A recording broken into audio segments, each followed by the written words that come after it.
Aujourd'hui, petit réveil tranquille dans le camping, franchement très bien, on a bien déjeuné ce matin, là il est quoi 9 h. On part qu'à 10 h du camping pour une journée assez tranquille. Donc là on a fait tout ce qui est nécessaire, on a vidé la cassette des toilettes, fait à manger, fermé le gaz. Là je suis en train de remplir le réservoir d'eau avec l'eau qu'on a sur le site. Donc franchement nickel, tout se passe bien, on va avoir une petite journée tranquille aujourd'hui. Et là on va maintenant se diriger dans la direction de Broome. On va faire une petite journée encore sur Exmouth et ce soir on part en direction de Broome, donc on va faire quelques arrêts sur la route. Parce que c'est quand même à 14 h de route à peu près. Donc voilà. Le camping très très bien, franchement très propre, on a bien kiffé. Les douches, les sanitaires super propres, tout est accessible par carte, wifi. Franchement très très camping de très haute qualité, donc on avait payé 68 $ australiens, donc ça fait 30 €, 37 ou 40 € la nuit, quelque chose comme ça. Vraiment pas mal. Et voilà pour la journée qui s'annonce tranquille. Il fait encore super beau comme tous les jours, j'ai l'impression ici. Pas un nuage. Bon bref, incroyable. On continue l'aventure. On s'y fait une petite machine, donc là c'est le système D de l'étendoir dans le van. On a mis une ligne de linge qui va de plusieurs points et puis on va laisser sécher pendant la journée parce qu'il fait très chaud. Ça sèche rapidement, on en profite quand on est dans un camping pour faire des petites machines à la main ou à machine si c'est accessible. Donc là on l'a fait à la main parce qu'on avait que ce matin pour nettoyer les trucs. Voilà. Donc là on est arrivé du coup au phare. On est arrivé au phare qui est juste ici, on a une belle vue de est en ouest sur tout le Ingalo Reef. Beaucoup de vent par contre. Là le phare il est là, voilà. Et là c'est toute la côte qui descend, du coup que des plages de sable blanc sur je ne sais combien de milliers de kilomètres. Vraiment incroyable. Là c'est très très très venté, donc je sais pas trop. J'ai fait tomber la casquette parce que sinon elle va s'envoler. Mais voilà, c'est très sympa ici. On va se balader un petit peu autour du phare et voilà, ça va être rapide. Donc, deuxième arrêt du jour, on est au Turtle Center. Donc il y a un endroit dans le parc qui n'est pas encore dans le parc, en fait on est au nord du parc. Donc c'est un point d'information sur les tortues parce que sur cette plage il y a beaucoup de tortues qui viennent pondre leurs œufs de octobre jusqu'à mars. Donc il y a 3 types de tortues qui viennent ici. Donc la tortue verte, les Hawkbill Turtle et les Loggerhead Turtle. Donc là on a l'information qui est là. Franchement super descriptif, ça nous explique bien comment fonctionne chaque espèce, comment on peut les reconnaître, les traces qu'elles laissent dans le sable. Combien de temps dure, en gros elles viennent pondre, elles laissent leurs œufs 60 jours et après les petits naissent et ils vont directement dans l'eau. Et on savait pas, mais le sexe est déterminé par la chaleur du sable. Donc plus le sable est froid, et ça risque d'être un garçon, et si le sable est très chaud, ça risque plutôt d'être une fille. Voilà pour l'information. Et sinon, au phare, c'était intéressant aussi. Ça a été utilisé pendant la Seconde Guerre mondiale comme base de réapprovisionnement pour l'armée américaine. Et voilà, après, le Cap Red, il a été découvert ici en 1600 et quelques par un explorateur néerlandais. Ça a été un peu, on va dire, investigué qu'à partir de 1800, ça a commencé à vraiment se développer. Voilà. Et troisième arrêt du jour, on est à Mangrove Bay, donc on est rentré dans le parc, on a fait quelques dizaines de mètres, enfin quelques centaines de mètres, et on arrive au premier arrêt qui s'appelle le Mangrove Bay. Donc il y a un endroit où il y a des mangroves, du coup de la nature avec de l'eau qui stagne. Et là il y a énormément d'oiseaux autour, je sais pas si on peut le voir, là il y en a un qui vole, une sorte de faucon. Donc on est venu là parce que c'est un sanctuaire aussi pour observer les oiseaux, donc il y a beaucoup d'oiseaux d'espèces différentes qui sont à cet endroit là. Et donc là, sur la route, on a croisé un animal, je sais pas ce que c'est, j'ai pris en photo, j'ai aucune idée ce que c'est. C'est genre, ça avait des grandes pattes avec un bec bizarre et ça marchait au sol. C'était assez gros, je sais pas trop ce que c'était, je n'ai aucune idée de ce que c'était, je vais regarder sur internet. Et là, on voit pas mal de faucons qui sont en train de planer autour dans le ciel. Donc on va se rapprocher par la plage, des mouettes, tout ça. On va se rapprocher par la plage, c'est super beau là-bas. En plus, il n'y a personne sur le parking. Les gens descendent tout en bas, je pense, comme on a fait hier, quoi. Et remontent peut-être ici en fin de journée. Parce que je crois que l'observation des oiseaux, c'est plutôt très tôt le matin ou très tard le soir. Mais bon, la journée, il y en a quand même. Mais voilà. Donc on va aller se faire ça tranquillement. Donc là, on arrive dans la mangrove, donc là où il y a les arbres dans l'eau. Et il y a un petit spot pour se poser et regarder les oiseaux, donc on va y aller tranquillement. Il y a beaucoup de caïmans. Donc on va essayer de voir ce qu'on arrive à spotter. Donc là il y a des pélicans. Ils sont en train de faire leur vie.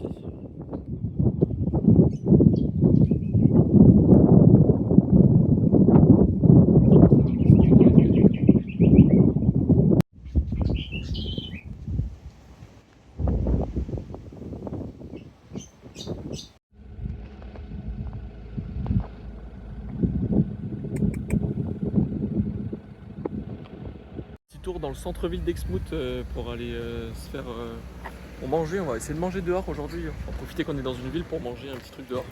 Et voilà, on est arrivé sur un parking, il y a 3-4 magasins, c'est tout. Et puis voilà. Voilà. On y va ma chérie? À partir d'Exmouth, on est passé quand même de l'autre côté du parc, parce qu'on a fait le côté où on a longé la mer. Et là en repartant d'Exmouth, il y a un endroit où on peut monter dans les canyons. Et ça s'appelle Charles Knife Canyon, quelque chose comme ça. Et là on arrive sur des vues vraiment exceptionnelles. On est tout en haut d'un canyon, donc les routes sont plutôt scellées jusqu'en haut. Enfin juste la dernière partie qui n'est pas scellée. Et franchement c'est immense, hein. Les cratères, tout ça c'est vraiment incroyable. On se sent vraiment tout petit à côté de ça. Il y a beaucoup de vent, mais franchement ça va, c'est quand même pas trop désagréable. Ouais, franchement c'est magnifique, couper le souffle. Au début les couleurs sont très très belles, la roche très orangée, très rouge. Franchement magnifique. Encore un super point ici, franchement la région elle est vraiment incroyable.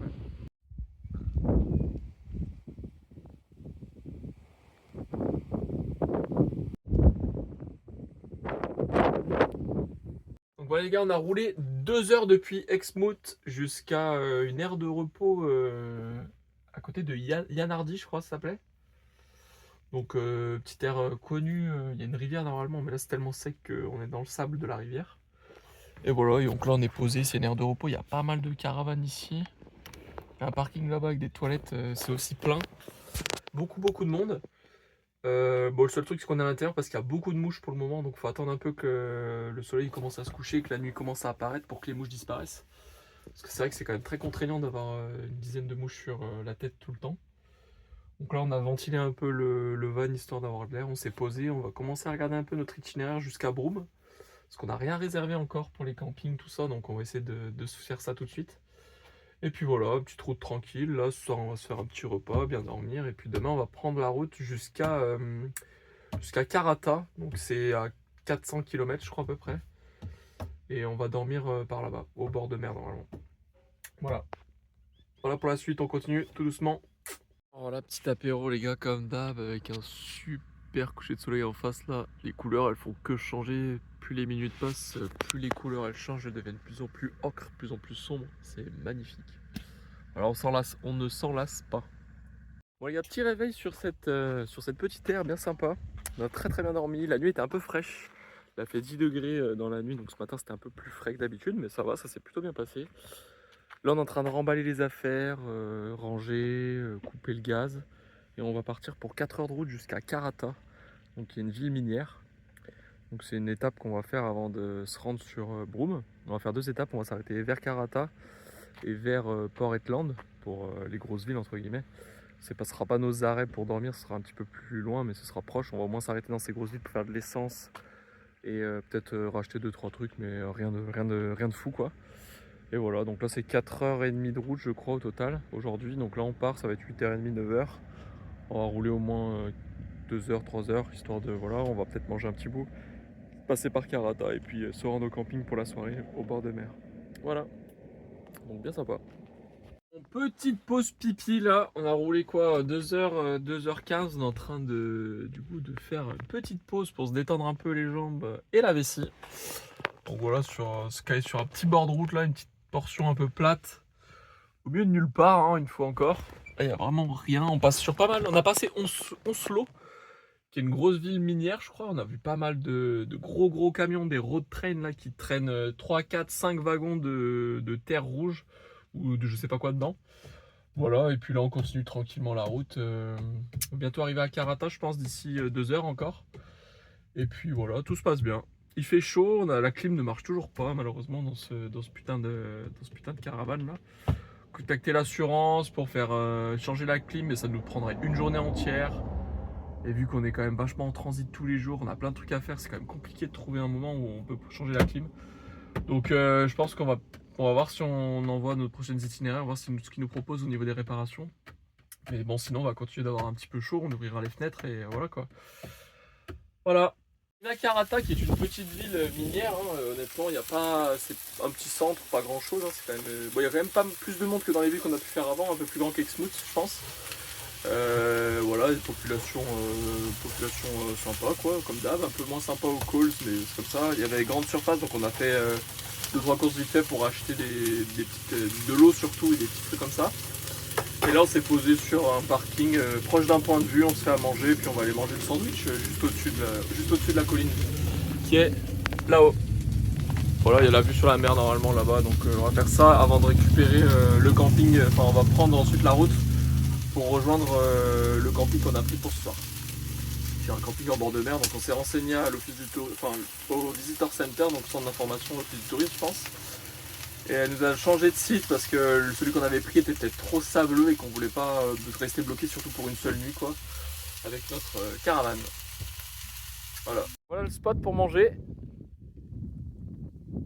Franchement pas. On se balade vite fait autour de là où on a mangé et là il y a plein de faucons qui sont en train de planer avec le vent de la mer. Je sais pas si on les voit bien mais il y en a vraiment beaucoup. Donc voilà, petit sandwich sympathique à midi là. On profite un peu du cadre, il est quand même reposant et très joli. La mer derrière elle est magnifique, on voit pas le dégradé de couleur je pense sur les vidéos, mais ça commence sur un petit orange, foncé et ça finit sur un bleu très clair au bout. Franchement c'est canon. Voilà. Bon, après 12 km de route vraiment pas folle, on a bien dû mettre 25-30 minutes je pense. Donc on n'allait pas très vite comme vous pouvez le constater. On est arrivé sur notre spot là. Donc on est juste au-dessus, vue sur la mer.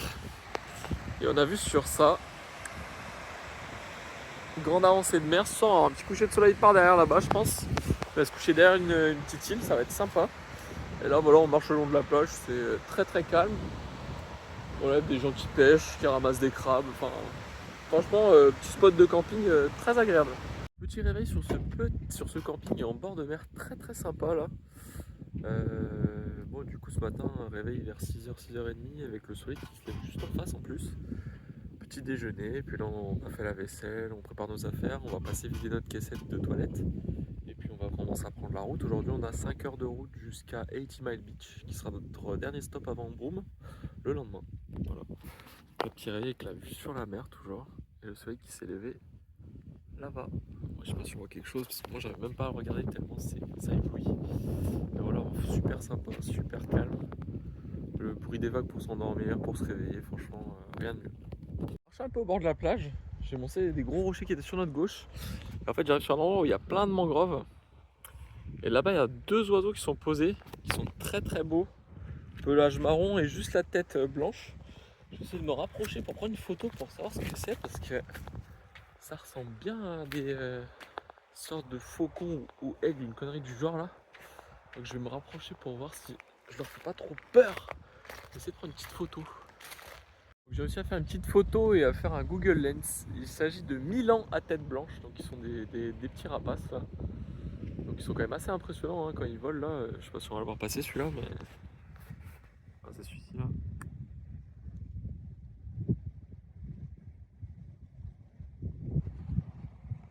Franchement très impressionnant, très beau aussi, franchement ils sont très beaux. Donc voilà, c'était juste pour savoir ce que c'était, nickel. J'ai réussi à savoir, je suis content. Moi je vais repartir au van et puis on va commencer à packer les affaires, on va commencer à partir. Bon après 3h30 là on a bien roulé, on a passé Portland, on s'est arrêté sur une aire de repos là pour manger. Histoire d'être tranquille quoi. Et on va reprendre la route, il nous reste 1h30 jusqu'à 80 Miles Beach, donc qui sera notre prochain camping. Et là voilà on s'est posé dans une aire 24 heures, il y a quelques camping-cars qui doivent rester là sûrement la journée ou la nuit. Et nous on s'est posé là juste pour manger un bout ici. Et voilà reprendre la route, donc les routes hein, toujours pareil, hein, des grandes lignes droites avec une végétation très aride, très rouge, des fois des montagnes un peu au loin. Bon, très sympa, très sympa les routes ici en tout cas.